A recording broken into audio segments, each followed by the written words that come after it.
নবনীরদনিন্দিত কান্তিধারম রসসাগর নাগর ভূপবরং।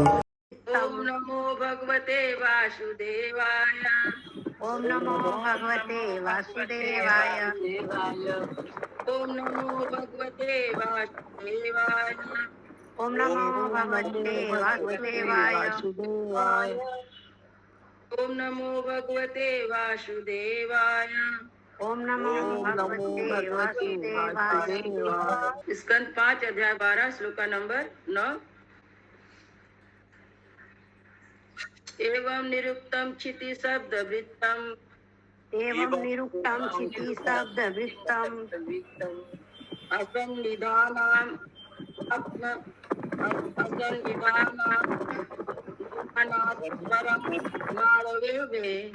असत निधानात परम अणरणये। अविद्यायाय मनसा कल्पितास्ते।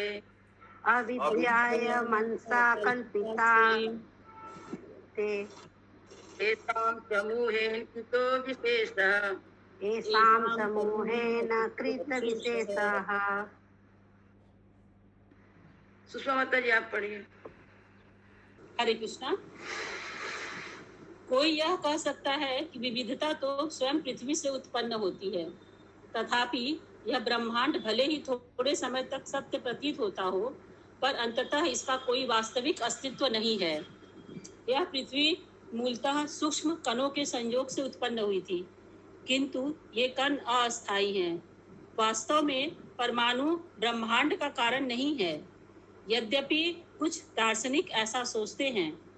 यह सत्य नहीं है कि इस भौतिक संसार में पाई जाने वाली विविधता परमाणुओं के उलट-पुलट या विविध संयोगों का प्रतिफल है। तात्पर्य: जो परमाणुवाद के समर्थक हैं, उनका विचार है कि परमाणुओं के प्रोटॉन तथा इलेक्ट्रॉन मिलकर विभिन्न भौतिक वस्तुओं की उत्पत्ति करते हैं, किंतु वैज्ञानिक गण परमाणु के ही अस्तित्व का कारण ढूंढने में असमर्थ हैं। ऐसी दशा में हम यह नहीं कह सकते कि परमाणु ही ब्रह्मांड का कारण है। ऐसे सिद्धांत अज्ञानिक लोग प्रस्तुत करते हैं। वास्तविक बुद्धि के अनुसार इस विराट जगत के वास्तविक कारण परमेश्वर हैं। जन्माद्यस्य यतः, वे ही समस्त सृष्टि के मूल कारण हैं। जैसा कि श्रीमद् भगवद गीता 10.8 में कहा गया है, अहम सर्वस्य प्रभवो मत्तः सर्वं प्रवर्तते। कृष्ण ही मूल कारण है, सर्व कारण कारणम, वे समस्त कारणों के कारण हैं। भगवान श्री कृष्ण ही परमाणु अथवा भौतिक ऊर्जा के कारण है। श्रीमद् भागवत गीता 7.4 भूमिरापो अनलो वायु खम मनो बुद्धिरेव च अहंकार इति यम्मे भिन्ना प्रकृति अष्टधा। परम कारण पूर्ण पुरुषोत्तम भगवान हैं और केवल अज्ञानी व्यक्ति ही विभिन्न सिद्धांतों के द्वारा अन्य कारणों की खोज करने का प्रयत्न करते हैं। हरे कृष्ण। हरे कृष्ण।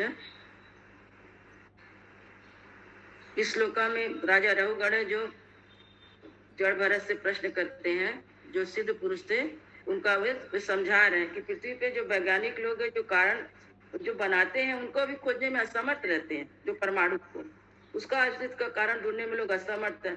सबका कारण भगवान, मूल भगवान ही है, कृष्ण ही है। श्लोका नंबर 10 एवं कृष्ण स्थूलम अणु बृहत् एवं कृष्णं स्थूलम् अणु बृहत् असत्य जीवम जीवम अन्यथा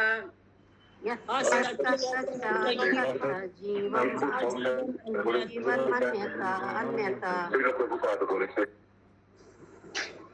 द्रव्य स्वभाव आवास्य काल कर्म द्रव्य स्वभाव आशाय काल कर्म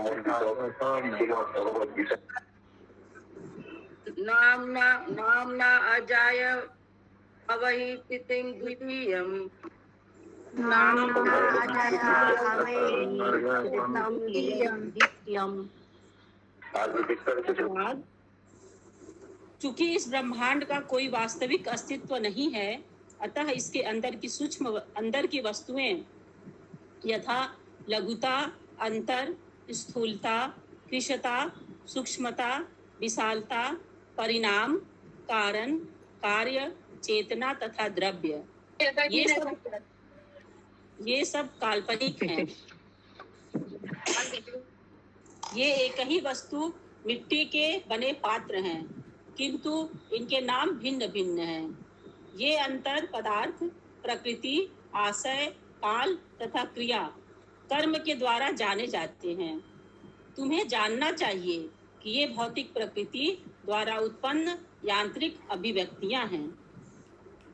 तात्पर्य, इस भौतिक जगत में क्षणिक अभिव्यक्तियां तथा विविधताएं विभिन्न परिस्थितियों के अंतर्गत भौतिक प्रकृति की सृष्टियां हैं। प्रकृते क्रियमाणानि गुणः कर्माणि सर्वशः।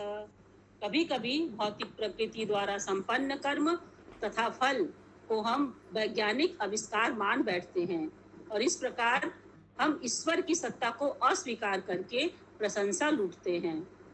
इसका उल्लेख श्रीमद् भागवत गीता 3.27 में हुआ है। अहंकार विमूढ़ात्मा कर्ता हम इति मन्यते। भ्रामक बहिरंगी शक्ति के द्वारा प्रछन्न होने से जीवात्मा इस जगत की विभिन्न सृष्टियों का यश लूटना चाहता है। वस्तुतः ये सभी पूर्ण पुरुषोत्तम भगवान की शक्ति से गतिमान होकर स्वतः उत्पन्न होती हैं। अतः परम कारण तो परम पुरुष हैं। ब्रह्म संहिता में कहा गया है, ईश्वरः परम कृष्ण सच्चिदानंद विग्रह अनादिरादि गोविंदः सर्व कारण। वे समस्त कारणों के कारण परम कारण हैं।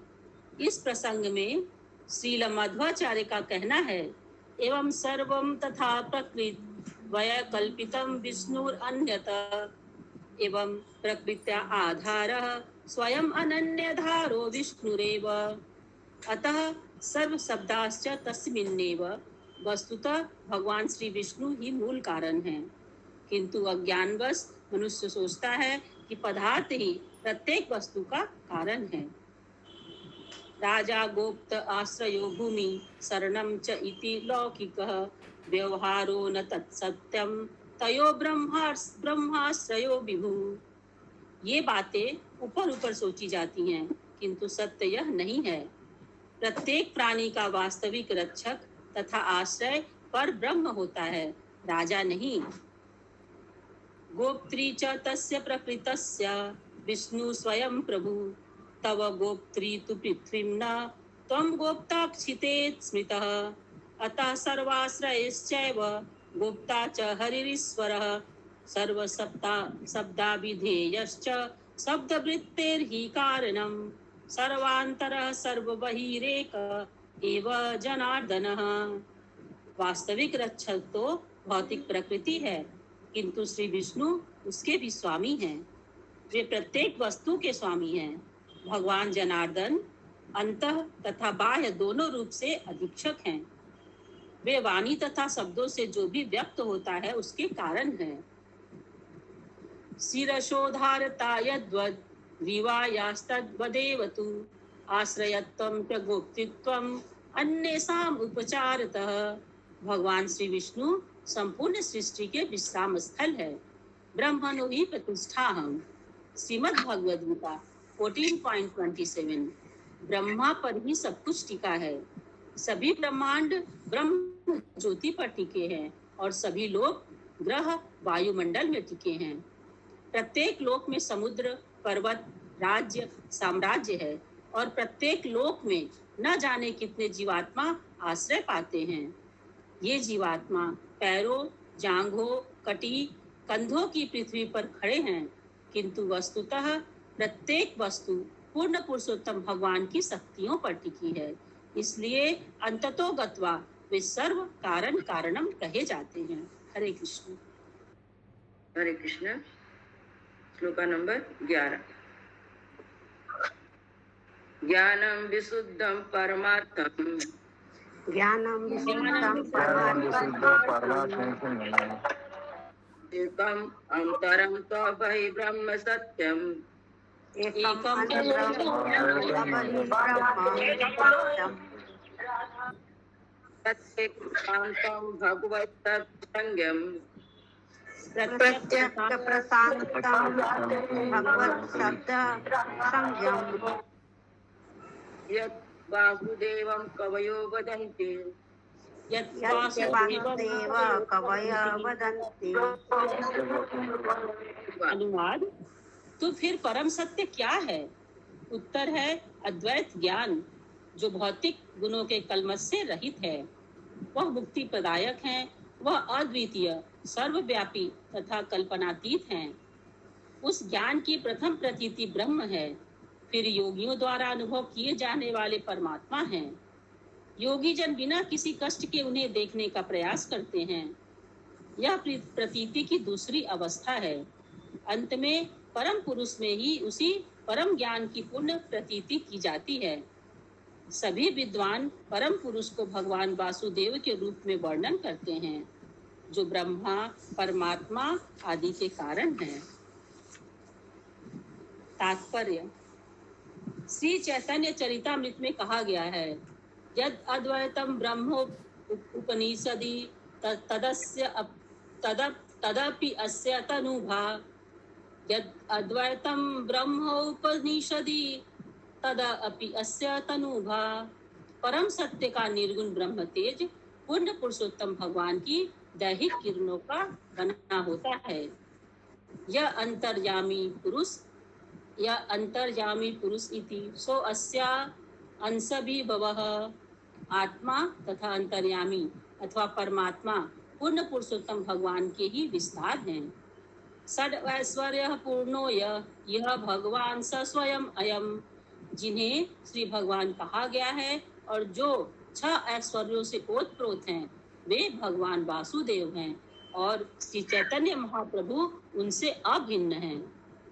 बड़े बड़े विद्वान तथा दार्शनिक अनेक जन्मों के पश्चात इसे स्वीकार करते हैं।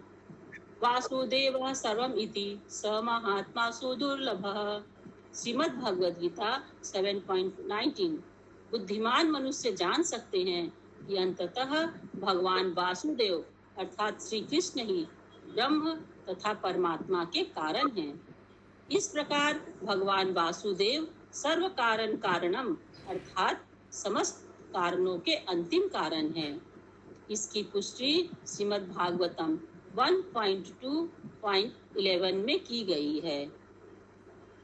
वदन्ति तत्त्वविदस् तत्त्वं यज्ञानम अद्वयम् ब्रह्मेति परमात्मेति भगवानीति शब्दते।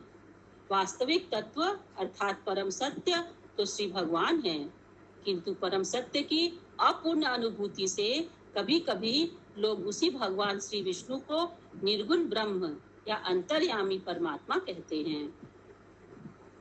श्रीमद् भागवतम के प्रारंभ में ही कहा गया है, सत्यम परम धीमहि। हम परम सत्य का ध्यान करते हैं। यहाँ पर परम सत्य को ज्ञानम विशुद्धम सत्यम के रूप में बताया गया है। परम सत्य भौतिक कलमश से रहित एवं भौतिक गुणों के परे होते हैं। इनसे सभी आध्यात्मिक सिद्धियां एवं भौतिक जगत से मुक्ति प्राप्त होती है। यह परम सत्य तो भगवान वासुदेव कृष्ण हैं। भगवान श्री कृष्ण के बाह्य तथा अंतः में कोई अंतर नहीं है। वे पूर्ण हैं। उनके शरीर तथा आत्मा में हमारे जैसा अंतर नहीं है। कभी कभी तथाकथित विद्वान भगवान श्री कृष्ण की वास्तविक स्थिति से परिचित न होने के कारण लोगों को यह कहकर भ्रमित करते रहते हैं कि अंतःकरण में स्थित श्री कृष्ण बाह्य रूप में स्थित श्री कृष्ण से भिन्न हैं। जब भगवान श्री कृष्ण कहते हैं मन मना भव मद भक्तो मद्याजी माम नमस्कुरु, तो इस कथन के अनुसार कुछ तथाकथित विद्वान पाठकों श्रोताओं को यह उपदेश देते हैं कि हमें व्यक्ति कृष्ण को समर्पण न करके आंतरिक श्री कृष्ण को समर्पण करना चाहिए। ये तथाकथित मायावादी विद्वान अपने अल्प ज्ञान के कारण भगवान श्री कृष्ण को कभी नहीं समझ पाते हैं। अतः मनुष्य को किसी प्रामाणिक व्यक्ति के पास जाना चाहिए जिससे वे भगवान श्री कृष्ण को समझ सकेंगे। सद्गुरु भगवान श्री कृष्ण को वास्तव में सदा देखते रहते हैं, अतः वे उनका सही सही वर्णन कर सकते हैं। तभी तो श्रीमद् भागवत गीता 4.34 में कहा गया है, तद्विधि प्रणिपातेन परिप्रश्नेन सेवया उपदेक्ष्यन्ति ते ज्ञानम ज्ञानिनस्तत्त्वदर्शिनः। बिना अधिकारी विद्वान के पास गए मनुष्य भगवान श्री कृष्ण को नहीं समझ सकता। हरे कृष्ण। कृष्ण इस तात्पर्य प्रभुपाद हम लोग को समझा रहे हैं कि बिना भगवान को जानने के लिए हमें गुरु के पास जाना होगा, जो प्रमाणिक गुरु है, जिन्होंने भगवान जो गुरु होते हैं, शुद्ध भक्त होते हैं, वो भगवान को अंतकरण में देखते ही रहते हैं। अपने अंतकरण में भगवान का उनको दर्शन मिलता रहता है, और वही हम लोग को अच्छी तरह से भगवान के बारे में समझा सकते हैं।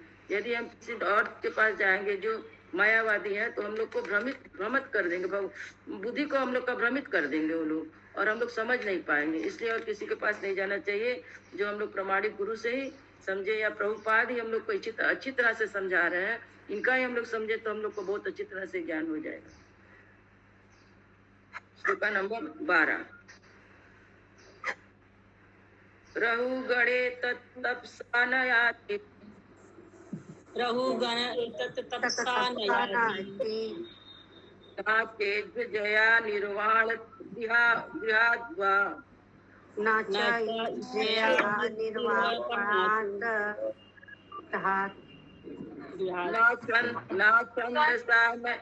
न छन्दसा नैव जलाग्निसूर्ये, न एव जलाग्निसूर्ये,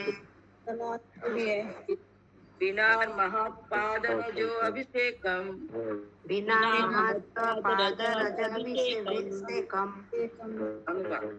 अनुवाद। हे राजा रहुगण, जब तक मनुष्य को महान भक्तों के चरण कमलों की धूल से संपूर्ण शरीर को मलने का सुअवसर प्राप्त नहीं होता, तब तक उसे परम सत्य की अनुभूति नहीं हो सकती। ब्रह्मचर्य धारण करने, गृहस्थ जीवन के विधि विधानों के अनुपालन, वानप्रस्थ के रूप में गृह त्याग अथवा संन्यास ग्रहण करने, या शीत ऋतु में जल में घुसकर कठोर तपस्या करने, या ग्रीष्म में अग्नि से घिरे रहकर झुलसती धूप में पड़े रहने जैसी कठिन तपस्याओं से परम सत्य की अनुभूति नहीं हो सकती। परम सत्य को जानने के और भी अनेक साधन हैं, किंतु परम सत्य की प्राप्ति उसे ही होती है जिसे किसी महान भक्त का अनुग्रह प्राप्त हुआ हो। तात्पर्य: शुद्ध भक्त किसी को भी दिव्य आनंद का वास्तविक ज्ञान प्रदान कर सकता है।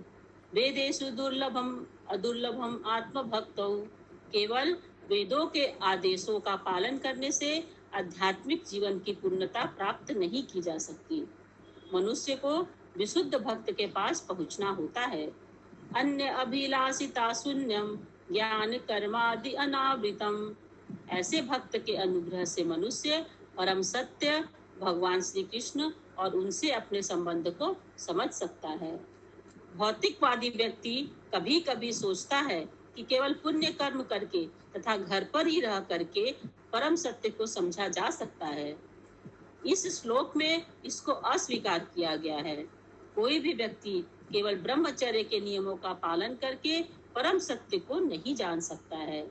मनुष्य को शुद्ध भक्त की सेवा करनी आवश्यक होती है। इससे निश्चित रूप से परम सत्य को समझने में सहायता मिलेगी। हरे कृष्ण।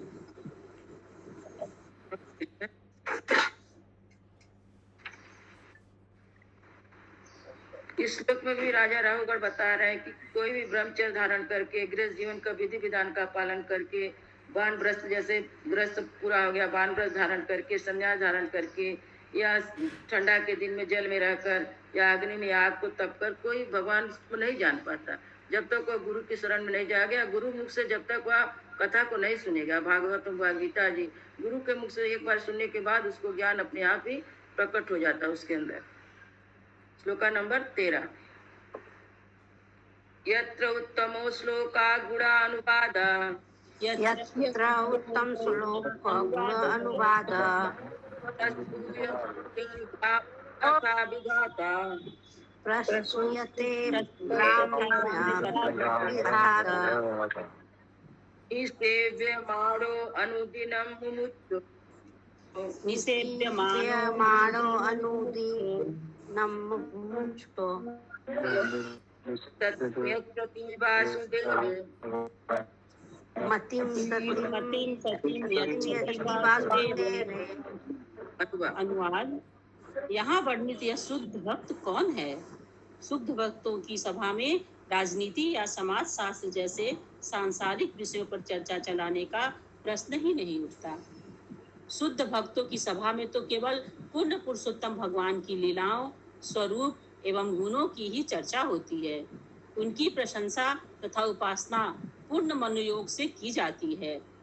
यहाँ तक कि विशुद्ध भक्तों की संगति से ऐसे विषयों को निरंतर आदर पूर्वक सुनने से ऐसा पुरुष जो परम सत्य में तदाकार होना चाहता है, वह भी अपने इस विचार को त्याग कर क्रमशः भगवान वासुदेव की सेवा में अनुरक्त हो जाता है। तात्पर्य: इस श्लोक में शुद्ध भक्तों के लक्षण बताए गए हैं। शुद्ध भक्त कभी भी सांसारिक विषयों में रुचि नहीं रखता। श्री चैतन्य महाप्रभु ने अपने भक्तों को सांसारिक विषयों के संबंध में चर्चा करने के लिए सर्वथा वर्जित किया है। ग्राम्य वार्ता न कहिबे। मनुष्य को चाहिए कि भौतिक जगत के समाचारों के विषय में वृथा चर्चा करने में संलग्न न हो। मनुष्य को इस प्रकार से समय नष्ट नहीं करना चाहिए। भक्त के जीवन का यह एक अत्यंत महत्वपूर्ण लक्षण है। भक्त के समक्ष भगवान श्री कृष्ण की सेवा के अतिरिक्त अन्य कोई ध्येय नहीं होता। यह कृष्ण भावनामृत आंदोलन को इसलिए चलाया गया था जिससे लोगों को भगवान की सेवा में दिन में 24 घंटे व्यस्त रखा जा सके। इस संस्था के अनुयायी प्रातः 5 बजे से लेकर रात्रि के 10 बजे तक कृष्ण भक्ति का अनुशीलन करते हैं। उन्हें राजनीति, समाजशास्त्र तथा सामयिक विषयों की वृथा चर्चा में समय नष्ट करने का अवसर ही नहीं मिल पाता। यह सब तो चलता ही रहेगा। भक्त को केवल सकारात्मक और गंभीर रूप से भगवान श्री कृष्ण की भक्ति से सरोकार होता है। हरे कृष्ण। हरे कृष्ण। श्लोक नंबर 14। अहम पुरा भरतो नाम राजा। अहं पुरा नाम राजा विमुक्त दृष्टा कुत संग बंधा। बंधा आराधनम भगवत मानो। आराधनं भगवतो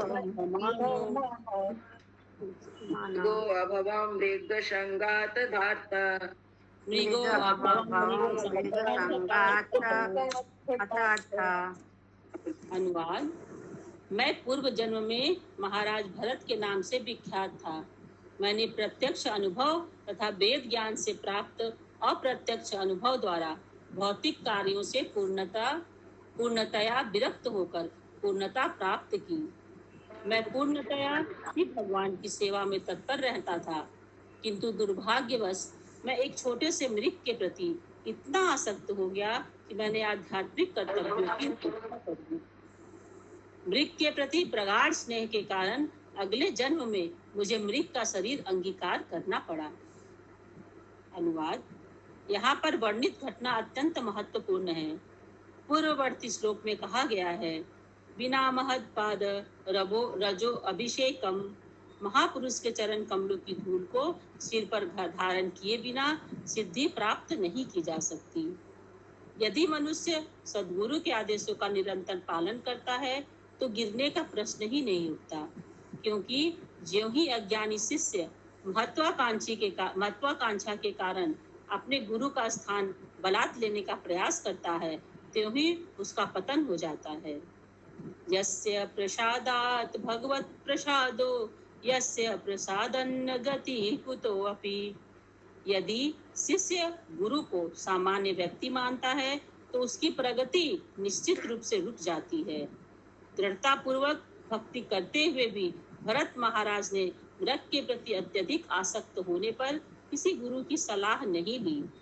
फलतः वे मृग से अत्यधिक आसक्त हो गए और अपने नैतिक कर्म भूल जाने से नीचे गिर गए। हरे कृष्ण। हरे कृष्ण। यहाँ पे जो राजा जो रघुगण को बता रहे हैं, ये भरत पहले जन्म में मैं भरत था, मैं राजा था, और ये अपना बचपन यौवन में ही अपने राज को त्याग दिए थे। अपने पिताजी से बोले मैं राज नहीं करूँ, और भाई को राज देके मन ये जब यौवन अवस्था थी तभी ये तपस्या करने निकल गए थे, और तपस्या करते करते बूढ़े हो चुके थे। उस समय एक मृग आसक्त हो गए थे, मृत्यु के समय जो इनको मृग का जन्म लेना पड़ा। ये बता रहे हैं, उनको घटना उनको बता रहे हैं कि इस कारण मैं पूर्ण ब्रह्म भगवान पर ही आश्रित थे, किंतु जरा सा आसक्ति के कारण उनको मृग का शरीर लेना पड़ा। श्लोका नंबर 15। सा माम स्मृति मृगदेहे अपि वीरा सामाम विस्मृतिर्देहे अपि वीरा कृष्णार्चनं प्रभवानो जहाति कृष्णार्चन प्रभवानो जाहिति। अतो अहं जनसंगात असंगो अथो अहं जनसंगात असंगो विसंगानो अब्रवीत सचरामि विसंगामान अनिवृत्ता चरामि। अनुवाद। हे वीर राजा, अपनी पूर्व अनन्य भगवत भक्ति के फलस्वरूप मृग शरीर में रहकर भी मुझे पूर्व जन्म की प्रत्येक वस्तु स्मरण रही। चूंकि मैं अपने पूर्व जन्म के पतन से परिचित हूँ, अतः मैं सामान्य व्यक्तियों के संसर्ग से अपने आप को दूर रखता हूँ। उनकी भौतिकवादी कुसंगति से डरकर मैं अलक्षित गुप्त होकर अकेला घूमता फिरता हूँ। तात्पर्य। श्रीमद् भगवद गीता 2.40 में कहा गया है, स्वल्पम अपस्य धर्मस्य। सचमुच ही मनुष्य जीवन से पशु जीवन में पहुंचना महान पतन है, किंतु भगवत भक्ति कभी वृथा नहीं जाती, जैसा कि भरत महाराज या अन्य भक्तों के प्रसंग में देखा जाता है। श्रीमद् भगवद गीता 8.6 का कथन है, यम यम वापि स्मरन् भावम त्यजति अन्ते कलेवरम। प्राकृतिक नियम के अनुसार मृत्यु के समय मन विशेष प्रकार के ध्यान में तल्लीन रहता है। इससे पशु जीवन मिल सकता है, किंतु भक्त के लिए इससे कोई हानि नहीं पहुंचती। भरत महाराज को मृग शरीर प्राप्त होने पर भी उन्हें अपनी पूर्व स्थिति स्मरण रही। फलतः मृग शरीर में भी उन्हें अपने पतन का कारण भली भांति रहा। इसके कारण ही उन्हें अत्यंत पवित्र ब्राह्मण कुल में जन्म लेने का सुअवसर प्राप्त हुआ। इस प्रकार उनकी भगवत सेवा वृथा नहीं गई। हरे कृष्ण। हरे कृष्ण। यहाँ पे बता रहे हैं कि रावगढ़ को कि मैं जब भरत राजा था, तब इस बार तपस्या करने के बाद मैंने जब मृग का शरीर पाया आसक्ति के कारण, उसके बाद फिर मेरा जन्म हिरण का हुआ। हिरण के जन्म होने के बाद अब एक ब्राह्मण के घर में इनका जन्म हुआ था, जो एकदम बुद्धू रहते थे, लेकिन इनको पूरा ज्ञान था, भगवान का पूरा ज्ञान था। अब ये समझा रहे हैं कि इसी कारण मेरा मृग का शरीर होने पर मेरा पतन नहीं हुआ, मेरे को भगवान का ज्ञान बना रहा, क्योंकि भक्ति में रहने पर भक्ति कभी नष्ट नहीं होती, उसका ज्ञान हमेशा मनुष्य को रहता है, फिर उसको मिल जाता है। दूसरा शरीर धारण करने पर जहाँ से भक्ति छोड़ा वहीं से फिर उसको भक्ति प्राप्त हो जाता है। श्लोका नंबर 16, आज का अंतिम श्लोका। तस्मात् नर असंग सुसंग जाता तस्मात् नर असंग सुसंग जाता ज्ञानातिनेहेव विवृत्य मोहा ज्ञानासीना इह एव मोहा हरिं तदिहा कथं सुताभ्याम् हरिं तदिहा कथं सुताभ्याम् लब्धा स्मृति याति पारमत्वं लब्धा स्मृति याति पारम। उन्नत भक्तों की संगति मात्र से पूर्ण ज्ञान प्राप्त किया जा सकता है और फिर ज्ञान की तलवार से सांसारिक मोह को छिन्न भिन्न किया जा सकता है। भक्तों की संगति से ही श्रवणम कीर्तनम द्वारा श्री भगवान की सेवा में अनुरक्त हुआ जा सकता है। इस प्रकार से अपने सुप्त कृष्ण भावनामृत को जागृत किया जा सकता है और कृष्ण भावनामृत के अनुशीलन द्वारा इसी जीवन में परम धाम को वापस जाया जा सकता है।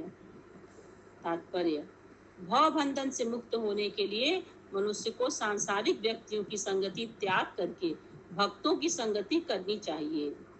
इस संबंध में सकारात्मक तथा नकारात्मक विधियां बताई गई हैं। भक्तों की संगति से सुप्त कृष्ण भावनामृत जागृत होती है। कृष्ण भावनामृत आंदोलन सबके लिए यह अवसर प्रदान कर रहा है। जो भी कृष्ण भक्ति में आगे बढ़ना चाहता है उसे हम आश्रय देते हैं। हम उनके रहने तथा भोजन की व्यवस्था करते हैं, जिससे वे शांति पूर्वक कृष्ण भावनामृत का अनुशीलन करके इसी जीवन में परम धाम को प्राप्त हो सके।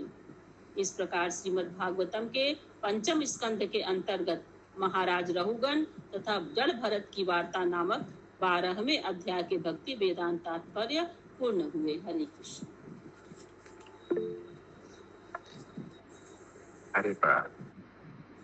राजा रहुगण की जय। जय भरत, जड़ भरत की जय।